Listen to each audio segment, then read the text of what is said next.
بسم الله الرحمن الرحيم.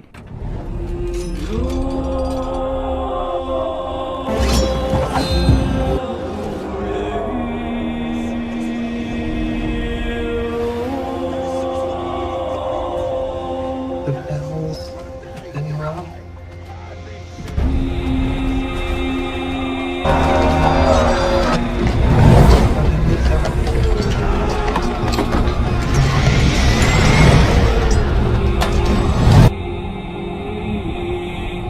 The god is dead.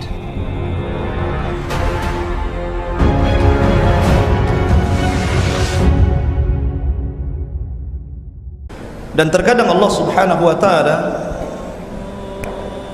memberi nama surat itu dengan beberapa nama surat yang sifatnya untuk tazkiyatun nafas, mensucikan jiwa, seperti namanya surah At-Taubah umpamanya. Dan nama-nama surat secara umum dalam Al-Quran itu sesuatu yang tampak, sebagiannya mampu dilihat. Tapi khusus pada malam hari ini kita akan bicara tentang surat yang tidak bisa dilihat. Namanya Suratul Jin, surat jin. Kenapa saya katakan surat jin ini surat yang tidak tampak? Karena jin itu tidak tampak, kan? Ada di antara antum yang pernah melihat jin? Enggak ada. Karena jin itu bagi manusia gaib, sebagaimana malaikat juga bagi manusia gaib. Tapi kegaiban jin dengan kegaiban malaikat tentu berbeda. Karena kegaiban jin itu lebih dekat dengan manusia, karena sifat-sifat jin itu mirip dengan manusia. Dia makan, dia minum, dia beristri, dia berketurunan, dia punya syahwat. Tapi malaikat tidak. Malaikat tidak disifati dengan sifat-sifat itu. Bahkan malaikat tidak terlahir dan tidak dilahirkan. Malaikat diciptakan begitu saja oleh Allah Subhanahu wa taala dari cahaya. Kemudian juga yang membedakan kegaiban jin dan malaikat, dari asal penciptaannya saja sudah berbeda. Karena malaikat diciptakan dari cahaya, sementara jin diciptakan dari ujung nyala api. Karena kita tahu bahwa asal penciptaan itu 4: cahaya, api, tanah, air. Itu asal penciptaan. Kalau kita bicara tentang cahaya, berarti kita bicara tentang malaikat, karena malaikat diciptakan dari cahaya. Kalau kita cerita tentang api, berarti kita bicara tentang jin, dan moyangnya namanya iblis. Kalau kita bicara tentang tanah, berarti kita bicara tentang Adam alaihi salatu wassalam. Dan kalau kita bicara tentang air, ya tumbuh-tumbuhan di sekitar kita itu. Kalau nggak ada air, gersang, nggak mungkin hidup tumbuh-tumbuhan itu. Ini asal penciptaan artinya. Lah malaikat dengan jin berbeda. Karena malaikat dari cahaya, jin dari nyala api. Cahaya bisa memadamkan api, tapi api tidak bisa memadamkan cahaya. Ma'asyiral muslimin yang dimuliakan Allah Azza wa Jalla. Dan perlu antum ketahui bahwa jin itu juga sangat erat kaitannya dengan umat manusia. Makanya kita bisa merasakan keberadaan mereka. Tidak sebagaimana orang-orang falasifah, orang-orang filsafat, yang mereka mengingkari bahwa jin itu tidak ada, itu khayal saja. Tidak. Maka selaku orang yang beriman, kita wajib mengimani bahwa di sana ada makhluk namanya jin. Bahkan Al-Quran sendiri menyebutkan satu surat dalam Al-Quran, dan surat itu disebut namanya dengan Suratul Jin, yang kita akan bahas pada malam hari ini. Baik, kita akan masuk untuk mempersingkat waktu. Allah Subhanahu wa taala berfirman dalam suratul Jin ini, "Qul uhiya ilayya annahu istama'a nafarun minal jinni faqalu inna sami'na qur'anan ajaban." Katakan ya Muhammad, telah diwahyukan kepadaku bahwa sekumpulan jin telah mendengarkan bacaan Al-Quran, lalu mereka berkata, kami telah mendengarkan bacaan yang sangat menakjubkan itu. Perhatikan di ayat pertama dalam surah Jin ini,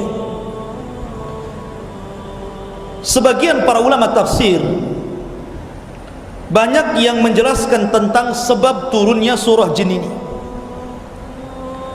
Ada yang mengatakan bahwa ketika Nabi SAW berada di pasar Ukad, pasar itu tempat jual beli budak di zaman Rasul,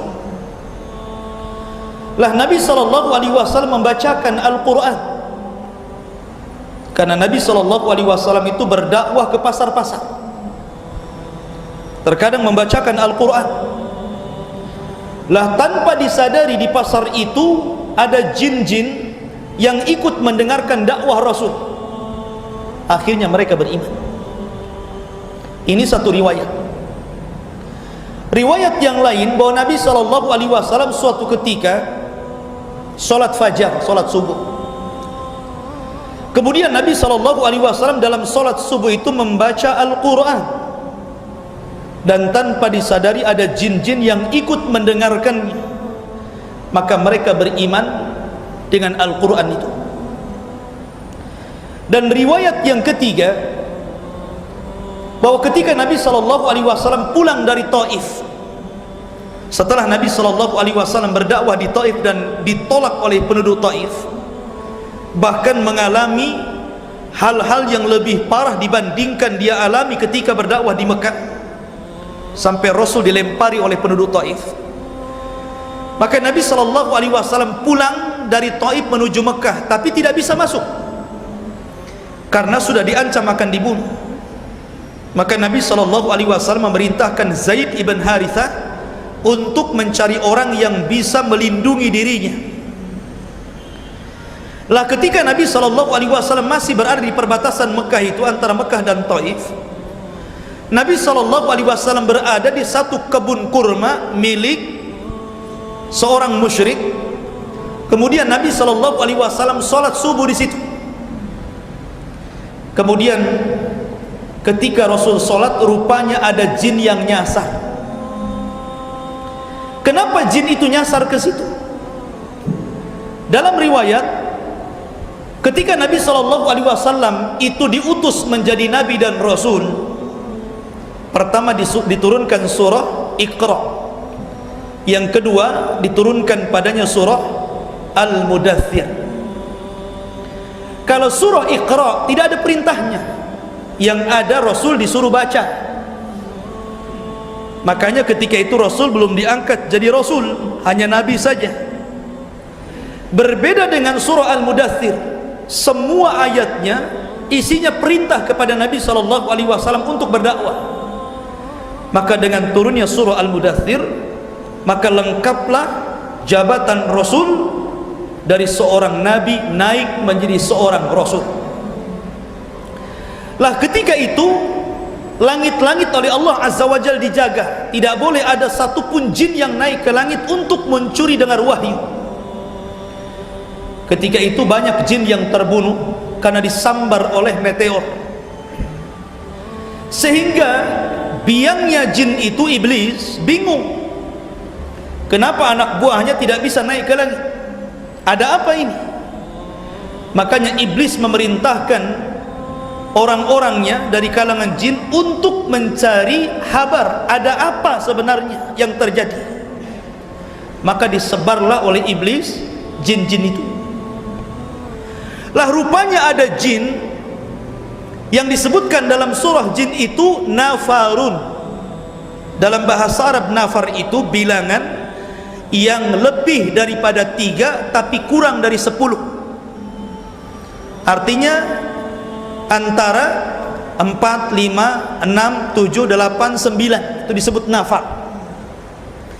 Jadi ada sekitar 7-8 jin itu, rupanya ketika mencari-cari kabar ada apa kejadian itu, rupanya mereka nyasar ke kebun kurma yang Rasul sedang salat di situ. Ketika Nabi SAW salat, kemudian membaca Al-Quran, satu kali dengar langsung beriman. Lihat, jin ini tidak banyak mendengar Al-Quran, hanya sekali mendengar itu saja, tapi langsung beriman. Sebagian para ulama mengatakan, menunjukkan bahwa bahasa Arab jin itu lebih fusha dibandingkan bahasa Arab manusia, karena dia paham bahwa itu bukan bacaan biasa, sehingga sekali dengar langsung beriman. Beda dengan manusia, berkali-kali baca nggak mau beriman juga, karena jin itu paham dengan bahasa kita. Makanya coba kalau ada ustadz gitu kan, Ustadz Aswad atau siapa yang sedang meruqyah begitu kan, itu biasanya orang yang diruqyah itu kalau keluar jinnya itu, kadang-kadang dia bisa bahasa apa saja itu. Kalau jinnya orang Sunda pakai bahasa Sunda, kalau jinnya orang Padang bahasa Padang, kalau jinnya orang Madura pakai Madura, kalau Melayu pakai Melayu, kan begitu. Bahkan pakai bahasa Arab. Orang yang meruqyahnya nggak pandai bahasa Arab, bingung dia, nggak nyambung ya. Kadang-kadang seperti itu. Artinya jin itu memahami beberapa bahasa lah, termasuk juga bahasa Al-Quran. Makanya ketika kemudian jin-jin ini mendengar Nabi SAW mendengar membaca bacaan Al-Quran dalam solat fajar, tiba-tiba langsung beriman, dan setelah beriman langsung pergi meninggalkan iblis, dan dia pun berdakwah ke kaumnya. Dalam riwayat 8 atau 9 jin ini berasal dari Yaman. Subhanallah. Memang Yaman itu banyak keutamaannya, banyak sekali keutamaan Yaman itu. Kalau cerita tentang manusia, tidak ada yang lebih mulia kecuali orang Yaman. Lihat orang-orang Ansor, Nabi loh di Mekah berdakwah 13 tahun, tapi tidak banyak yang ikut. Tapi ketika Nabi SAW berdakwah di Madinah, langsung orang-orang Ansor menerima dakwah Rasul. Dan orang-orang Ansor itu turunan Yaman.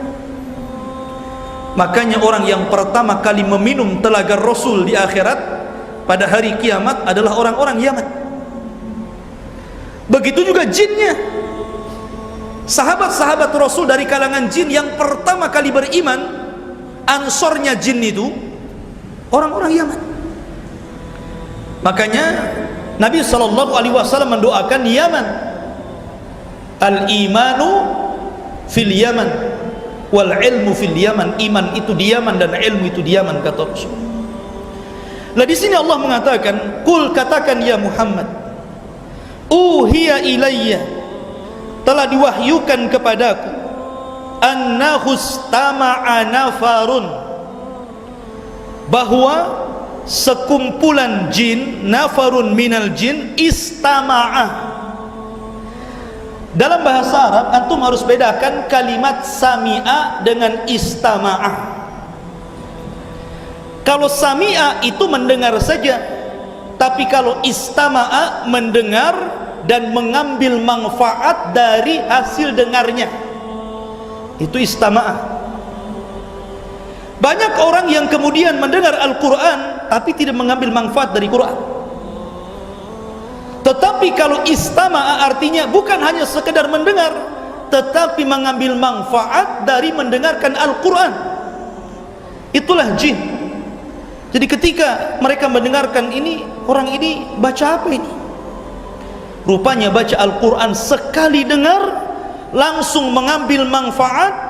Kemudian mereka mengatakan, faqalu inna sami'na Qur'anan ajaba. Mereka mengatakan, sungguh kami telah mendengar Al-Quran yang dibaca Rasul adalah bacaan yang menakjubkan. Jin saja menganggap Al-Quran itu bacaan yang menakjubkan bagi mereka, makanya sekali dengar langsung beriman.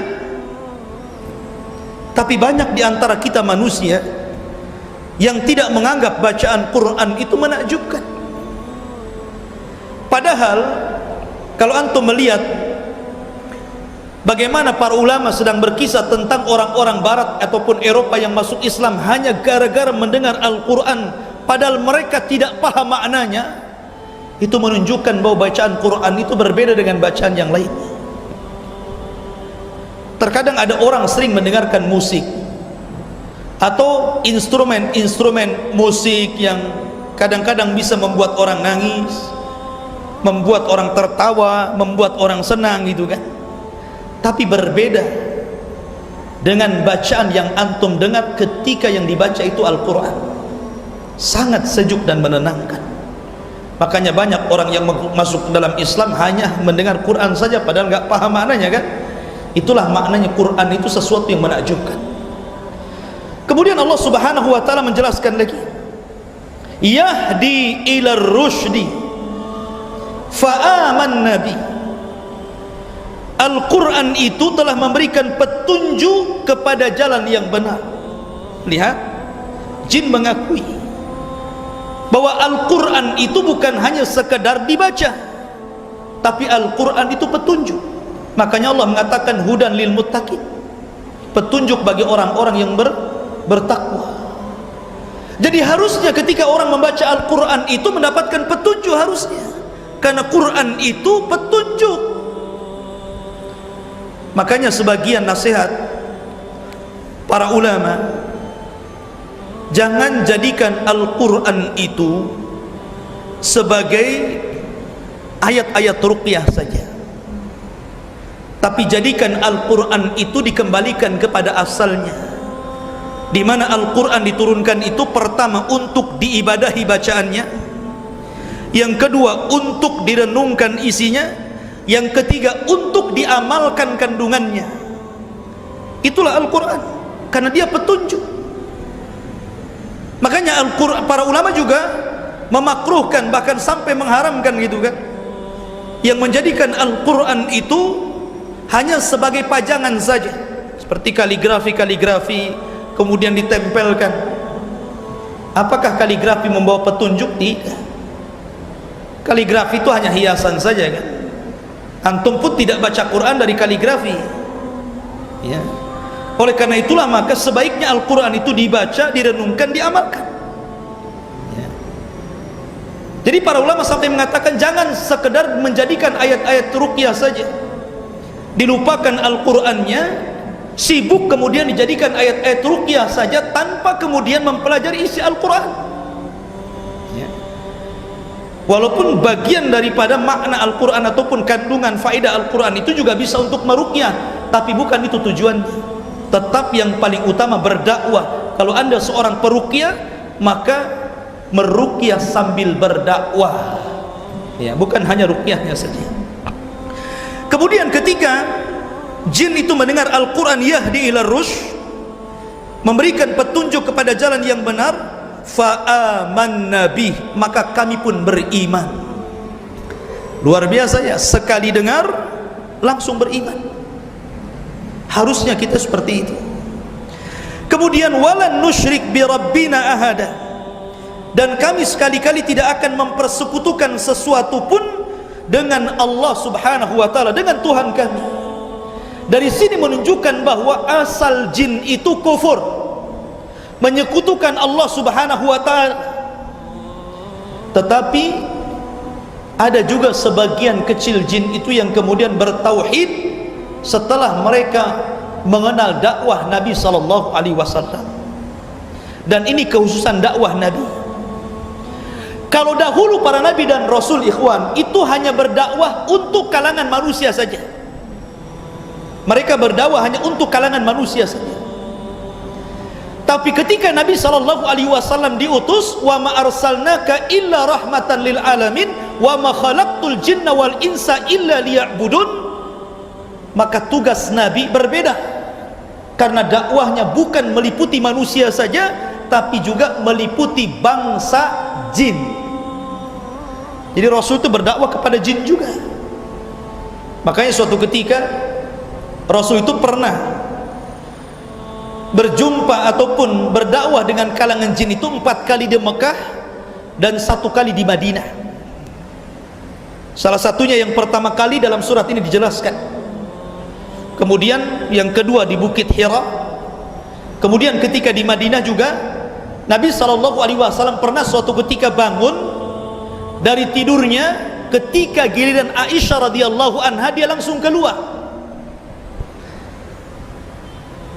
Aisyah radhiyallahu anha ketika itu terbangun dan langsung dalam hatinya suudon kepada Rasul. Nih jangan-jangan Rasul mau ke istri yang kemana nih? Yang kedua atau ketiga? Biasa kalau istri 2, 3 memang begitu ya. Suaminya keluar sedikit langsung itu. Ini kan giliran saya, kenapa ke sana kan gitu ya. Ya. Rupanya istri Nabi juga sama. Jadi Aisyah radhiyallahu anha menyangka ini Rasul mau ke rumah salah satu istrinya, ini kan giliran saya. Rupanya dibuntuti Nabi SAW ke padang pasir, kemudian berceramah, membacakan ayat-ayat Al-Quran. Rupanya Rasul sedang mendakwahi bangsa jin. Dan tentu Nabi SAW tidak melihat jin, tapi jin melihat Rasul. Innahu yara min haitsu la tarawnahum, innahu yarakum min haitsu la tarawnahum. Sesungguhnya jin itu melihat kalian, tapi kalian tidak bisa melihat mereka. Lalu kenapa Nabi SAW tahu bahwa di situ ada kumpulan jin? Karena diberitahu Jibril.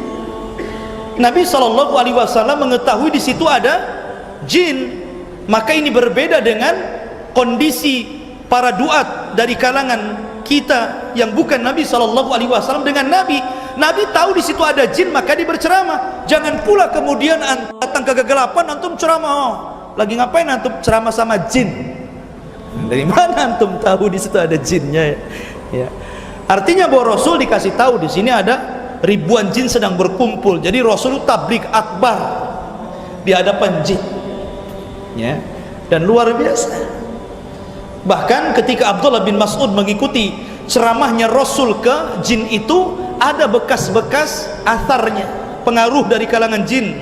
Makanya Abdullah bin Mas'ud ketakutan ketika itu dan minta pulang. Ya. Jadi Nabi SAW berdakwah kepada jin. Lah, asal jin itu musyrik, tetapi ketika sudah mendengar dakwah Rasul yang menyeru manusia ke dalam tauhid, wa ma khalaqtul jinna wal insa illa liya'budun, makanya mereka mengatakan walan nusyrika bi rabbina ahada. Dan kami setelah mendengarkan Al-Quran itu sekali-kali tidak akan menyekutukan Allah dengan siapapun. Jadi ada jin yang bertauhid, ada jin yang bertauhid. Kemudian Allah mengatakan wa annahu ta'ala jaddu rabbina mattakhadha sahibatan wala walada. Dan sesungguhnya ta'ala maha tinggi, jaddu rabbina, keagungan Rabb kami. Ini ada makna yang luar biasa. Kalimat jad itu artinya kemuliaan dan keagungan. Maknanya kalau kita ingin mengagungkan Allah Azza wa Jal, memuliakan Allah, bagaimana caranya ma'rifatullah, mengenal Allah sehingga kita bisa mengagungkan Allah? Baca Al-Quran, pelajari Al-Quran, maka anda akan tahu siapa Tuhan kita dan bagaimana cara mengagungkannya dan bagaimana cara beribadah kepadanya.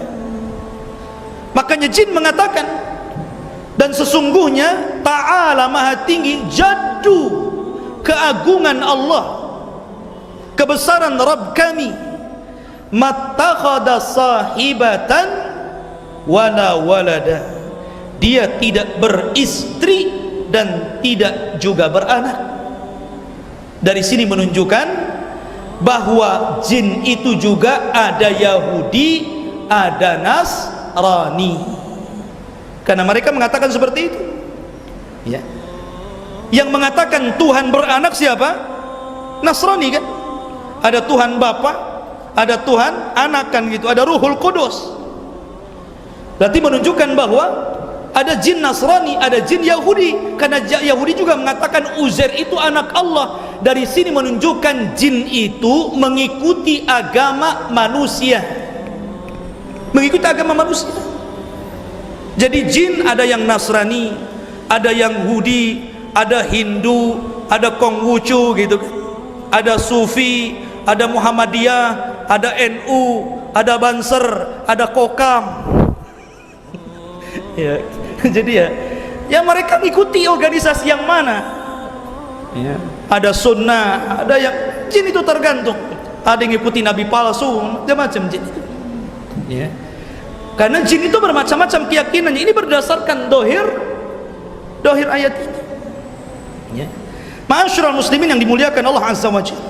Kemudian jin mengatakan, Allah berfirman, wa annahu kana yaqulu safihuna 'alallahi syatata. Dan sesungguhnya kana yaqul adalah berbicara safihuna, orang yang bodoh di antara kami, disyaratkan kepada iblis. Jadi jin-jin ini mengisyaratkan ucapannya kepada iblis. Dan sesungguhnya orang yang bodoh di antara kami, iblis itu maksudnya 'alallahi syatata, selalu mengucapkan perkara yang melampaui batas terhadap Allah, sehingga kita dijauhkan untuk menyembah Allah Subhanahu wa ta'ala. Dan itu tugas iblis. Ya. Makanya ikhwatu fiddin, ada satu negara yang iblis itu kepengen negara itu hancur sehancur-hancurnya. Jadi kalau seandainya kalangan jin-jin yang jahat termasuk iblis itu memilih dari seluruh negara yang ada di dunia ini, niscaya dia akan memilih negara itu. Karena negara itu barometer tauhid, di mana seluruh negara ikut ke negara itu. Dan negara itu namanya negara Arab. Negara Arab. Berdasarkan hadis Nabi. Kata Nabi SAW, ajaja syaitan an yu'bad fi jaziratil arabi walakin bitahrisi bainahum. Apa kata Nabi? Sesungguhnya setan itu lemah untuk disembah di negeri jazirah Arab. Susah orang Arab itu menyembah setan. Tapi kalau orang barat, orang timur, orang Asia, banyak orang menyembah setan itu. Banyak orang nyembah setan. Ya. Bahkan bukan disembah saja, dimakan setan itu. Rawon setan. La ilaha illallah. Ya. Jadi banyak orang yang nyembah setan, agama setan aja ada. Tapi di jazirah Arab nggak ada. Setelah diutusnya Rasul, itulah negeri tauhid satu-satunya sampai hari ini. Sulit mendapatkan kesyirikan di Arab itu. Makanya setan kalau harus memilih hancurnya sebuah negara, dia pilih ini saja. Karena kalau ini hancur, hancur semuanya. Karena Rasul diutus di situ. Ya. Quran juga dengan bahasa itu. Hadis Nabi juga pakai bahasa itu. Dan kitab-kitab para ulama juga pakai bahasa itu. Apa kemudian Nabi orang Nusantara? Pakai bahasa Nusantara? Qurannya Nusantara? Tidak. Ya. Masyarul muslimin yang dimuliakan Allah Azza wa Jalla, ini nas hadis ini, setan itu lemah untuk disembah di jazirah Arab. Tetapi setan punya senjata. Bagaimana menghancurkan orang Arab? Walakin bitahrisi bainahum. Setan itu ketika tidak sanggup disembah di jazirah Arab, mereka buat ulah bagaimana caranya memecah belah orang Arab. Makanya perang yang paling banyak itu di Arab tuh. Lihat orang Arab tuh perang sana sini kan, disulut sedikit langsung emosi, perang gitu. Tapi kalau untuk menyekutukan Allah susah. Tapi kalau untuk perang mudah. Terbalik di negeri kita, kalau suruh nyembah setan mudah, kalau perang jangan dulu. Ma'asyiral muslimin yang dimuliakan Allah Azza wa Jalla. Jadi jin mengatakan wa annahu kana yaqulu safihuna 'ala Allahi syatata. Dan sesungguhnya orang-orang bodoh, maksudnya iblis dan orang-orang di sekitar iblis di antara kami selalu mengucapkan perkara yang melampaui batas terhadap Allah. Kemudian Allah katakan wa anna dhananna allan naqulal insu wal jinnu 'ala Allahi kadhiba. Dan sesungguhnya kami mengira bahwa manusia dan jin itu tidak akan mengatakan perkara yang dusta terhadap Allah. Mereka mengira, tetapi rupanya banyak juga dari kalangan manusia yang berdusta atas nama Allah, sebagaimana jin. Ya. Di sini Allah katakan didahulukan al-insu sebelum jin. Di sini manusia dulu baru jin kan? Allan naqulal insu manusia, wal jin baru jin. Padahal secara ciptaan lebih dulu mana? Jin dulu baru manusia kan gitu. Harusnya jin dulu, al jinnu baru wal insu. Tapi dalam ayat ini Allah dahulukan manusia baru jin. Kenapa? Karena manusia jauh lebih mulia dibandingkan jin. Manusia banyak para nabi dan rasul, tapi tidak ada jin dari kalangan para nabi. Para nabi dan rasul tidak ada dari kalangan jin. Seluruh nabi dan rasul dari kalangan manusia. Jin itu hanya ada orang-orang soleh saja, tapi tidak ada nabi dan rasul. Ya, makanya jin itu belajar agamanya ke siapa? Ke manusia. Jadi belajar agamanya jin itu kepada manusia. Jadi kalau seandainya kemudian manusia belajar agama kepada jin, ini aneh nih. Ajarannya apa itu? Makanya kalau ada manusia belajar agama ke jin, pasti jebolannya jadi dukun, jadi paranormal, jadi bomo ya. Tapi kalau jin yang belajar kepada manusia tentang agama, jadi ustadz dia. Ma'asyiral muslimin muliakan Allah Azza wa Jalla. Kemudian perhatikan di sini, walaupun manusia lebih mulia dibandingkan jin, tapi rupanya Allah katakan apa? Wa annahu kana rijalun minal insi ya'udhuna birijalin minal jinni fazaduhum rahaqa. Dan sesungguhnya ada beberapa orang dari kalangan manusia itu justru mereka meminta perlindungan kepada bangsa jin, sehingga menambah manusia itu bertambah sesat dan kufur ya. Padahal kita lebih mulia dibandingkan jin. Harusnya jin yang belajar kepada manusia, tapi rupanya ada juga sebagian manusia itu belajar kepada mereka. Belajar kepada jin, meminta perlindungan kepada jin. Ada banyak manusia-manusia yang meminta perlindungan kepada jin itu. Lihat para dukun itu. Dukun itu gurunya jin. Kalau bukan jin siapa lagi? Ya. Jadi dukun-dukun itu adalah isyarat daripada ayat ini. Ada sebagian orang-orang itu yang datang ke jin minta pertolongan, belajar ilmu, kemudian jadi dukun dan mereka berbisnis dengan jin. Jin diuntungkan karena tadinya dia rendah menjadi mulia karena disujudi manusia. Jin yang tadinya mulia menjadi rendah karena berbisnis dengan orang rendah. Walaupun dua-duanya diuntungkan. Jin diuntungkan karena disembah, manusia diuntungkan karena rupiah. Karena rupiah kan. Walaupun sebenarnya dukun itu sendiri, kalau mereka memang bisa memperkaya diri, harusnya dukunin saja diri sendiri kan begitu. Kenapa kemudian dia membuka praktek kalau ingin kaya datang ke dia, dia sendiri miskin, ya kan?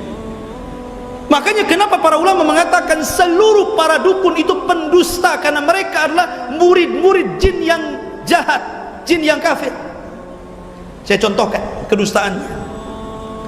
Ketika Nabiullah Sulaiman alaihi salatu wassalam meninggal dunia,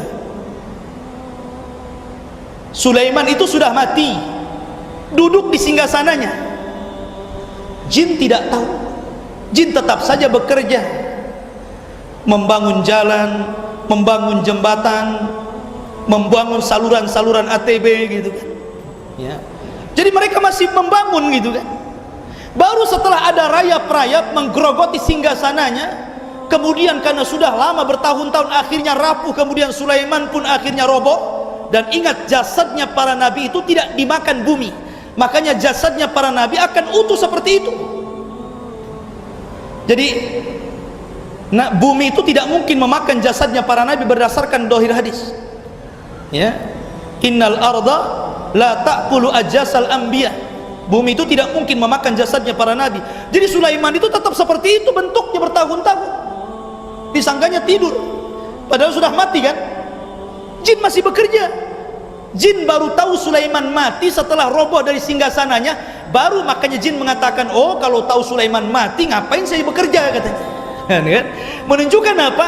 Jin tidak tahu yang gaib.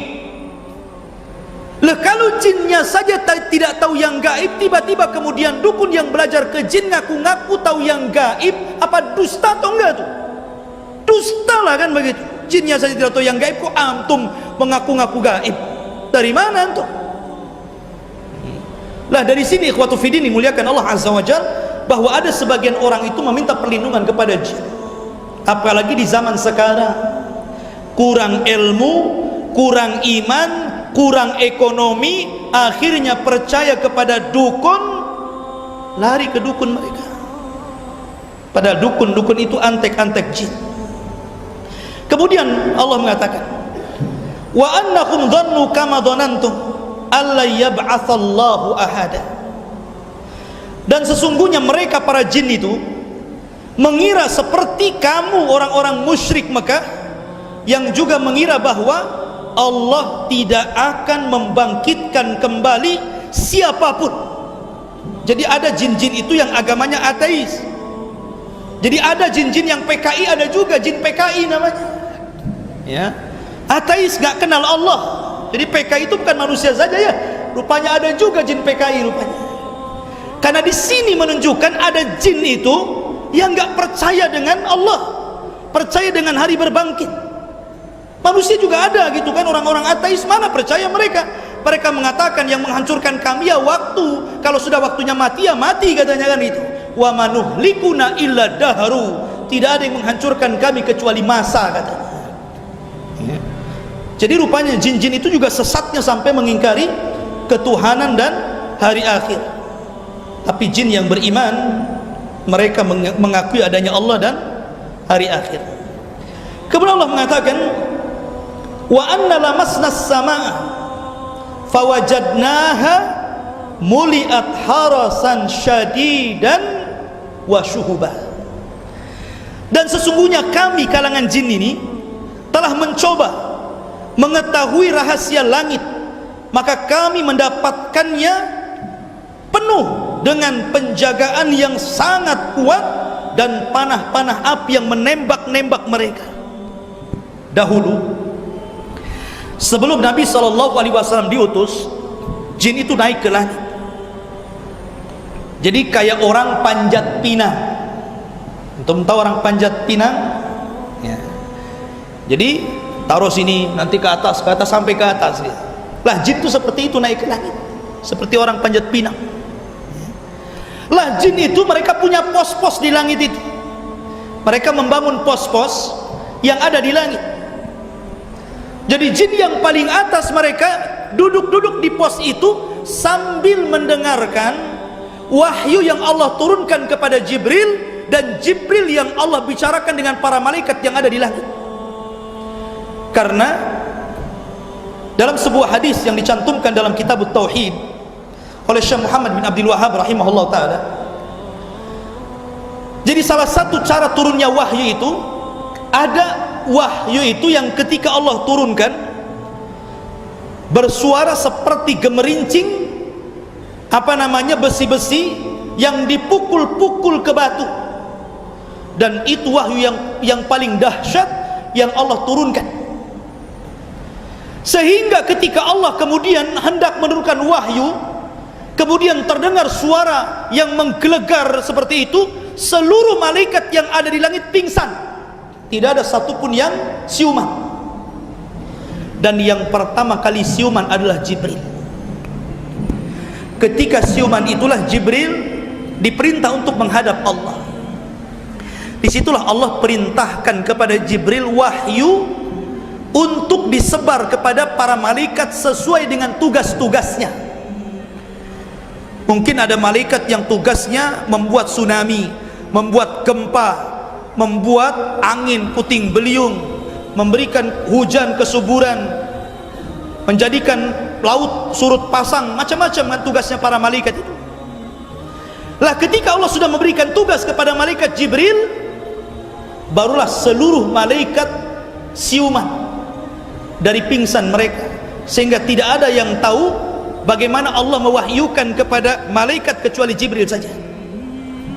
Baru setelah Jibril selesai mendapatkan wahyu Allah, barulah malaikat tersadar dari pingsannya, baru seluruh malaikat bertanya kepada Jibril, "Madza qala rabbukum?" Ya Jibril, Allah tadi berfirman apa kepadamu? Memerintahkan apa kepadamu wahai Jibril? Maka Jibril mengatakan, "Qalal haq." Allah telah berkata kebenaran. Maka seluruh malaikat mengatakan qalul haq, maka mereka mengatakan Allah telah berkata dengan perkataan yang benar. Kemudian disitulah Jibril membagi-bagi tugas. Lah ketika Jibril itu membagi tugas kepada para malaikat tadi, setelah mendapatkan wahyu Allah, terkadang jin-jin yang ada di pos-pos itu terkadang mendengar satu atau dua kalimat yang diucapkan Jibril kepada para malaikat tadi. Mungkin Jibril mengatakan sesuatu bahwa nanti di sini ada tsunami, ada gempa, akan terjadi ini, akan terjadi itu. Lah ada beberapa kalimat berhasil dicuri oleh jin ini. Kemudian oleh jin yang paling atas disampaikan ke jin yang paling bawah, yang paling bawah, yang paling bawah, yang paling bawah, sampai kepada jin yang paling bawah di bumi. Itu pun dari satu kebenaran dicampur adukan dengan 99 kedustaan. Dan itu terjadi. Coba saja kalau antum berjejer 100 orang dari sini ke sana, kemudian saya bisikan sesuatu, habis ini ngomong ke sini, habis ini ngomong ke sana, mungkin sampai di sana lain lagi ngomong apa kan? Itu terjadi sama manusia itu. Lah jin juga sama, ngomong yang di atas tuh lain-lain, ditambah sampai jin yang paling bawah udah banyak tambahannya. Itulah yang kemudian diperjualbelikan kepada dukun. Itulah kalimat-kalimat itu yang sudah dicampur adukan 99 kedustaan dijual kepada para dukun. Jadi satu kebenaran 99 kedustaan, sehingga wajar kalau seandainya ada dukun ketika meramal rupanya benar ramalannya. Boleh jadi yang benar itu satu, tapi dustanya 99 yang dia katakan kepada manusia. Jadi jangan terkecoh dengan dukun. Boleh jadi istidraj, yang benarnya satu tapi dustanya banyak, gitu maksudnya. Apalagi dukun-dukunan, karena tidak semua dukun asli kan itu. Kalau dukun asli mungkin bisa nebak ya, tapi kalau dukun yang palsu ya bingung mau nebak-nebakan. Nampak sebenarnya mana dukun asli, mana dukun abal-abal gitu ya. Sampai dahulu kalau tidak salah Khalifah Umar bin Abdul Aziz, kalau tidak salah, ada dukun dipanggil sama dia. Kemudian karena dukun itu mengaku tahu yang gaib, Umar bin Abdul Aziz mengambil beberapa kerikil, tapi pelan diambilnya. Kemudian dikepalkan, ini berapa jumlahnya? Kemudian kata dukun sekian, benar. Akhirnya sama dulu Aziz tidak pelan-pelan lagi, langsung diambil kerikilnya. Ini berapa ini? Nggak tahu dia, mungkin jinnya nggak sempat ngitung. Gitu. Ya. Jadi ikhwatu fillah muliakan Allah azza wajalla, Jadi dukun itu ketika mengira-ngira sesuatu karena ada jin yang memberikan informasi. Makanya antum jangan heran kalau seandainya ada jin yang membuat sebuah tayangan di televisi, ya, membuat tayangan di televisi. Kemudian ada orang yang konsultasi sambil melihat televisi. Kadang-kadang dukun itu benar menebak kita kadang-kadang. Ya, Anda yang telepon itu namanya si Anu ya. Oh, kok tahu ini dukun itu? Ya tahulah. Lahirnya tanggal, bulan dan tahun sekian ya. Lo kok tahu? Tahu. Nama bapaknya Anu ya? Iya. Lo kok tahu? Oh, memang sakti. Tidak. Ya. Kenapa tidak? Karena yang diucapkan dukun itu, setiap dukun itu mempunyai jin-jin yang mencari informasi. Namanya inforjin, bukan informan ya. Jadi dia mencari informasi kepada kawan-kawannya jin yang lain. Apalagi sekarang ada WA, jin pun punya WA mungkin ya. Mungkin jin yang di dukunnya WA sama jin yang ada di rumah kita. Coba lihat kakaknya itu, namanya siapa, tanggal lahirnya berapa, siapa nama bapaknya, tinggal di WA saja kan begitu. Tentu teknologi jin lebih canggih lagi, nggak bisa terbang jinnya. Ya. Artinya bahwa di sini nggak heran kalau dia bisa nebak-nebak. Mereka punya jin, ya kan? Makanya di sini ikhwatu fiddin, jin-jin itu dia naik ke atas. Tapi setelah diutusnya Nabi SAW, seluruh pos-pos jin di langit dihancurkan Allah, dibentur sama meteor, hancur semuanya, sehingga tidak ada satupun pos yang tersisa. Bahkan jin-jin yang berusaha untuk naik ke langit ditembak oleh meteor kemudian mati. Dari setelah jin tidak berani naik ke atas semenjak Rasul diutus. Kenapa demikian? Apa hikmahnya? Allah mengatakan, lanjut ayatnya, wa anna kunna naq'udu minha maqa'ida lis-sam'i faman yastami'il ana yajid lahu shihaban rasada. Dan sesungguhnya kami kalangan jin dahulu sebelum diutusnya Rasul mampu menduduki beberapa tempat pos-pos yang ada di langit untuk mencuri dengar berita-berita yang diwahyukan kepada para malaikat. Tetapi sekarang siapa yang mencoba mencuri dengar seperti itu pasti akan menjumpai panah-panah api meteor yang akan mengintai dan membakarnya. Apa hikmahnya? Ini hikmahnya, wa anna la nadri asyarrun urida bimang fil ardi am arada bihim rabbuhum rasyada. Dan sesungguhnya kami kalangan jin tidak mengetahui adanya penjagaan itu, apakah keburukan yang dikehendaki Allah terhadap orang-orang yang ada di bumi, ataukah Tuhan mereka menghendaki kebaikan baginya. Maknanya bahwa sengaja Allah menciptakan meteor-meteor, senjata-senjata pemusnah jin itu agar jangan sampai adanya ikhtilat antara wahyu Allah dengan ucapan para dukun, supaya wahyu Allah itu betul-betul murni. Ketika tidak ada jin yang naik ke atas, tidak mungkin bercampur antara wahyu Allah dengan ucapan para dukun, makanya dijaga. Tapi ketika Nabi SAW mulai diwafatkan, setelah disempurnakan agamanya, mulailah satu persatu jin itu naik lagi ke langit, membuat pos-pos sampai hari ini. Mereka naik ke langit mencuri dengar habar-habar yang dihabarkan kepada para malaikat dan tugas-tugas di permukaan bumi. Makanya dahulu dukun di zaman sebelum Rasul sangat dihargai, dijadikan rujukan. Kalau ada apa-apa mereka tanya ke dukun. Tapi di zaman Nabi perdukunan habis, dimusnahkan. Tapi setelah kemudian Nabi lewat jauh dari kita, maka dukun kembali memiliki hati di masyarakat. Bahkan dukun-dukun di zaman sekarang sudah tidak lagi seperti dukun-dukun di zaman dulu. Kalau dulu, zaman dulu ya, dukun itu serem, pakaiannya putih, ininya saja kalungnya itu pakai tengkorak tuh biasa. Rumahnya biasanya di pojok desa, Lampunya sengaja diwarna-warni biar orang takut. Kerisnya banyak. Kalau dulu ya, sekarang tidak. Dukun zaman sekarang sudah modern, pakai jas, pakai dasi, ya kan? Masuk TV. Sebagian mereka pakai serban, kadang pakai jubah. Jadi ustadz sama dukun beti jadinya ya, beda tipis. Ini kan masalah ini. Hanya orang-orang yang mempelajari tauhid yang tahu itu dukun apa ustadz. Tapi orang yang tidak belajar tauhid tidak tahu. Ma'asyiral muslimin dimuliakan Allah Subhanahu wa ta'ala. Kemudian Allah mengatakan, "Wa anna minna salihun wa minna duna dzalik kunna tara'iqa qidada." Dan sesungguhnya di antara kami kaum jin ini ada yang soleh, ada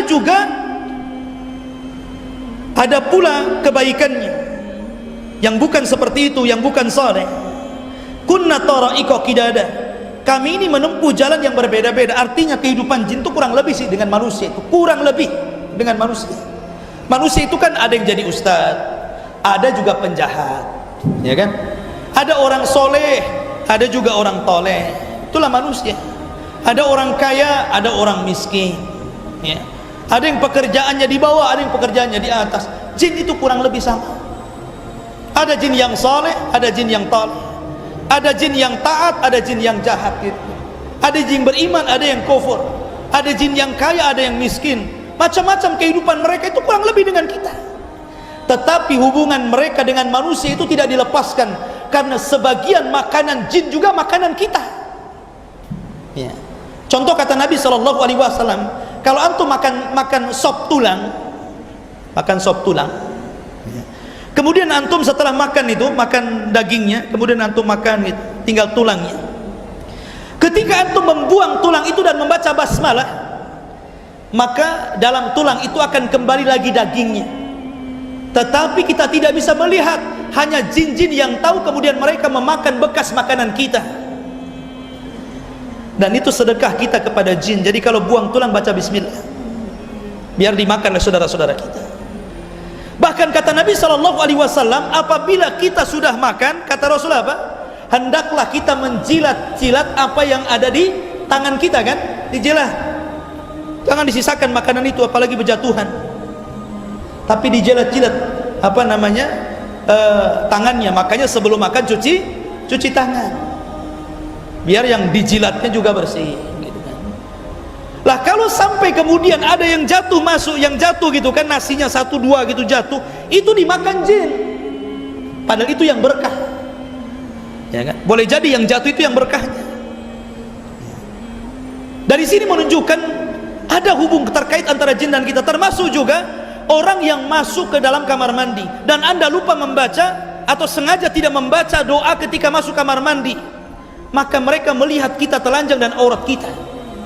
Tapi kalau antum ketika masuk kamar mandi membaca doa, maka walaupun kita telanjang secara zahir, maka pandangan jin akan dibutakan dan tidak sanggup melihat aurat kita. Termasuk juga antum berhubungan intim dengan suami istri, ya kan? Kalau antum tidak berlindung kepada Allah Azza wa Jalla dari gangguan setan, maka jin akan melihat itu live, ya, melihat itu, ya. Tapi kalau antum membaca ta'awud bismillah gitu kan, kemudian Allahumma jannibis syaitan, ya Allah jauhkan setan dari kita, meminta agar setan dijauhkan, insya Allah setan gak akan melihat kita. Dari situ ikhwatu fiddin, memang kondisi mereka sama dengan kita. Cuman masalahnya ikhwan, jin itu makhluk yang tidak bisa dilihat, tapi jin melihat kita. Kalau antum berperang dengan makhluk yang antum tidak bisa melihatnya, kira-kira menang siapa itu? Kan gitu ya. Antum melawan makhluk yang gak kelihatan, mereka melihat kita, maka tentu secara logika mereka menang. Karena apa? Mereka tidak, kita nggak bisa melihat. Mereka mukul dari arah mana saja kita nggak bisa melihat, ya. Dan mereka bisa masuk ke tubuh kita, sementara kita tidak bisa masuk ke tubuh jin. Jin masuk ke kita, ke jalan darah itu masuk. Inna syaitan yajri majra dami ibni Adam. Sesungguhnya setan jin itu masuk ke jalan darah manusia. Mereka bisa masuk ke tubuh kita, tapi kita nggak bisa masuk ke alam jin saja, nggak bisa masuk. Makanya kalau seandainya ada orang ngaku bisa melihat jin, berarti di matanya ada jin. Ustadz, saya punya anak, nampaknya dia punya indera ke berapa itu? Ke-7, ke-8 gitu. Jangan bangga, anak itu ada jinnya, harus diruqyah. Jangan pula antum katakan anak ajaib, bukan anak ajaib, anak jin. Ya. Bukan, kembalikan indranya, diruqyah biar kembali indranya sempurna seperti manusia yang lainnya. Ya. Jangan lebih daripada indera manusia yang lainnya. Karena tidak mungkin orang melihat jin kecuali punya jin. Ma'asyiral muslimin muliakan Allah azza wa jalla. Kemudian Allah mengatakan, wa anna dhananna allan nu'jizallah fil ardi walan nu'jizahu haraba. Dan sesungguhnya kami bangsa jin telah menduga bahwa kami tidak akan mampu melepaskan diri dari kekuasaan Allah di bumi, dan tidak pula dapat lari dan melepaskan diri dari Allah subhanahu wa ta'ala. Mereka paham, jin-jin yang beriman itu, bahwa mereka berada di atas kekuasaan Allah, bahwa Allah yang menciptakan, yang mengatur, dan Allah yang menguasai. Mereka paham dengan tauhid rububiyah. Ya. Kemudian wa anna lamma sami'nal huda amanna bi faman yu'min bi rabbih fala yakhafu bakhsan wala rahaqa. Kemudian yang terakhir, karena waktu juga, dan sesungguhnya kami bangsa jin ketika mendengar petunjuk, maksudnya Al-Quran, lihat bahasa Quran. Al-Quran itu hudan, petunjuk. Jadi kalau antum membaca atau mendengar Al-Quran, jangan hanya sekedar membaca atau sekedar mendengar, tapi ambil manfaat dari bacaan Quran dan jadikan itu untuk jalan mendapatkan petunjuk Allah. Aman Nabi, langsung kami beriman. Jin saja sekali mendengar Al-Quran bisa beriman, kan luar biasa Al-Quran itu. Ya. Kemudian faman yu'min bi rabbih, maka barang siapa yang beriman kepada Rabbnya, fala yakhafu bakhsan wala rahaqa, maka tidak perlu dia takut rugi di dunia ataupun di akhirat, dan tidak perlu kemudian takut akan berbuat dosa. Al-Quran itu menenangkan kita karena mengajarkan tauhid kepada kita, bagaimana caranya seorang hamba bertawakal. Makanya kalau orang betul-betul mengimani Al-Quran, tadabbur, mengamalkannya, ujian seperit apapun dia akan tenang menghadapinya. Ajaban li amril mukmin, sangat mengherankan urusannya orang beriman. In asabathu sarra syakara fakana khairan lah. Kalau seandainya ditimpakan kesenangan dari Allah, maka dia langsung bersyukur, itu lebih baik bagi dia. Wa in asabathu syarra, tapi kalau seandainya keburukan menimpanya, tetap dikatakan fakana khairan lahu, tetap itu lebih baik bagi dia. Dan itu tidak ada kecuali bagi orang yang beriman. Baik musibah ataupun kebaikan, tetap memuji Allah. Makanya kemarin waktu saya menjelaskan alhamdulillahirabbil alamin, maka Allah itu dipuji dalam kondisi antum senang ataupun antum susah, antum sehat ataupun antum sakit, karena pujian Allah itu berlaku di waktu senang ataupun susah. Dan itulah Al-Quran. Dan juga rahaqa, tidak mungkin orang yang mempelajari Al-Quran jatuh kemudian melakukan perbuatan dosa. Wallahu alam. Ini diantara kilasan daripada mengenal alam jin, alam syaitan, yang kita ambil sekilas daripada beberapa ayat dalam surat